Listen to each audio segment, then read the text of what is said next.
Desde o primeiro dia, ele acreditou que tinha sido escolhido. Não escolhido por acaso, mas por amor. Era isso que repetiam para ele. Você é parte da família. E ele acreditou. Acreditou com tudo. Porque quando você cresce sem nada, qualquer gesto de acolhimento parece um milagre. E foi assim que Lucas entrou na vida deles. Um garoto simples, vindo de uma realidade dura, sem sobrenome importante, sem herança, sem privilégios, só com um olhar sincero e uma vontade enorme de pertencer. Eles o receberam com abraços, sorrisos, uma mesa farta, um quarto confortável e palavras bonitas. Palavras que aquecem, mas que às vezes escondem intenções frias.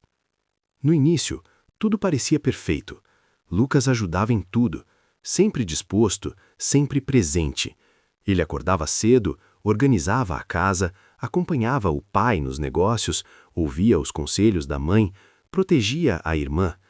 Ele fazia tudo, sem reclamar, sem questionar, porque ele queria merecer aquele lugar. Queria provar que era digno de ser chamado de filho. E durante anos, ele foi tratado exatamente assim, ou pelo menos era o que parecia. Os jantares eram alegres, as viagens frequentes, as fotos perfeitas, uma família de revista. Mas havia algo pequeno, quase invisível, que Lucas ignorava. Pequenos detalhes, olhares trocados quando ele entrava na sala, conversas que paravam de repente, decisões importantes das quais ele nunca participava. No começo, ele achava que era normal, afinal, ele não era de sangue. Ele precisava conquistar espaço. Só mais um pouco, só mais um esforço, só mais uma prova de lealdade. E assim, o tempo passou. Anos. Anos de dedicação. Anos de entrega total. Até o dia em que tudo mudou. Foi em uma noite comum, ou pelo menos parecia. Um jantar elegante, a mesa posta com perfeição, velas acesas, vinho caro, a família reunida, mas havia algo diferente no ar. Um silêncio mais pesado, um clima estranho. Lucas percebeu, mas ignorou, como sempre fazia, até que o pai levantou o copo e disse: "Hoje é um dia importante." Lucas sorriu. Achou que seria reconhecido. Talvez finalmente, talvez aquele fosse o momento em que ele deixaria de ser apenas quase. Mas não foi. "Hoje", continuou o homem, "nós precisamos resolver um problema." Lucas franziu a testa. "Problema? E você é a solução." O coração dele acelerou. Mas não de alegria, de algo estranho, algo que ele nunca tinha sentido antes. Medo. "Eu não entendi", disse Lucas, tentando manter a calma. O silêncio tomou conta da mesa. A mãe não olhava para ele. A irmã estava imóvel, e o pai sorria, mas não era um sorriso de carinho. Era frio, calculado. "Você sempre foi muito útil, Lucas." Aquelas palavras soaram erradas. "Sempre fez tudo o que pedimos." Errado. "Sempre confiou na gente." Muito errado. "E é exatamente por isso que você é perfeito." Perfeito para quê? Foi quando Lucas percebeu. Não pelas palavras, mas pelo olhar. Aquele olhar não era de pai. Nunca foi. "Existe uma situação", disse o homem, "que precisa de alguém para assumir a culpa." O mundo de Lucas parou, literalmente.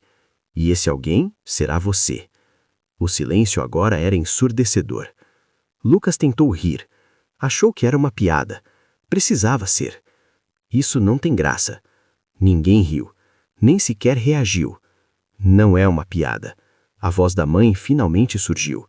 Fria, distante, irreconhecível. "Você não pode estar falando sério." "Estamos."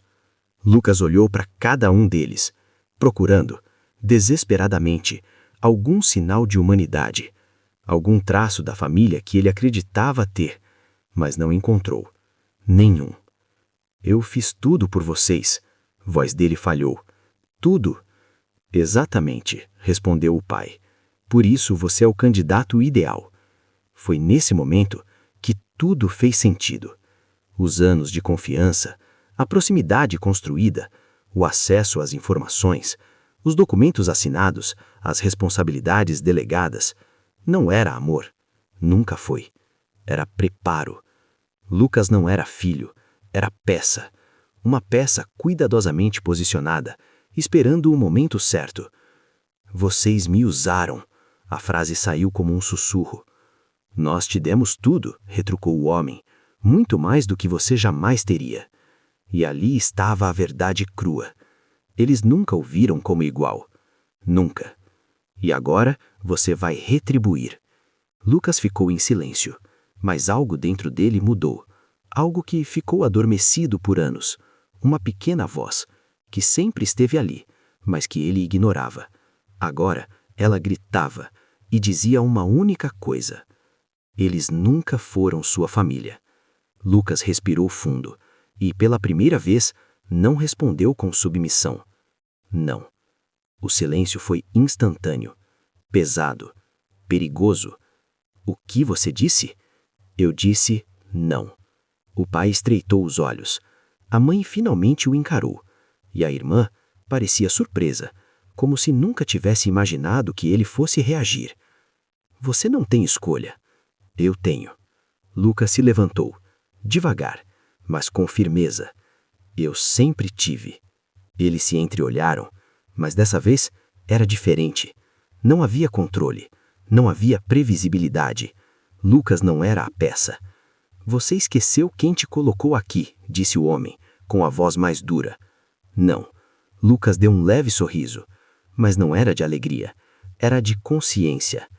Eu só finalmente entendi por quê. O clima mudou completamente. A tensão agora era visível. Você acha que pode simplesmente sair? Perguntou a mãe. Não. Lucas pegou sua jaqueta. Calmamente. Eu não vou sair. Eles congelaram. Eu vou expor. A palavra caiu como uma bomba. Tudo. O pai levantou-se abruptamente. Você não faria isso. Lucas inclinou a cabeça. Eu já fiz. O silêncio voltou, mas agora era de medo. O que você quer dizer com isso? Lucas tirou o celular do bolso e colocou sobre a mesa. Eu sabia que algo estava errado. Mentira. Ele não sabia, mas desconfiava. E isso foi suficiente. Então eu comecei a guardar tudo. Conversas, documentos, transferências, assinaturas. Tudo. A mãe empaleceu. A irmã recuou. E o pai, pela primeira vez, parecia sem resposta. Você não teria coragem. Lucas deu um passo para trás. Vocês me ensinaram muita coisa. Um passo para trás. Mas a mais importante, eu olhei diretamente nos olhos do homem.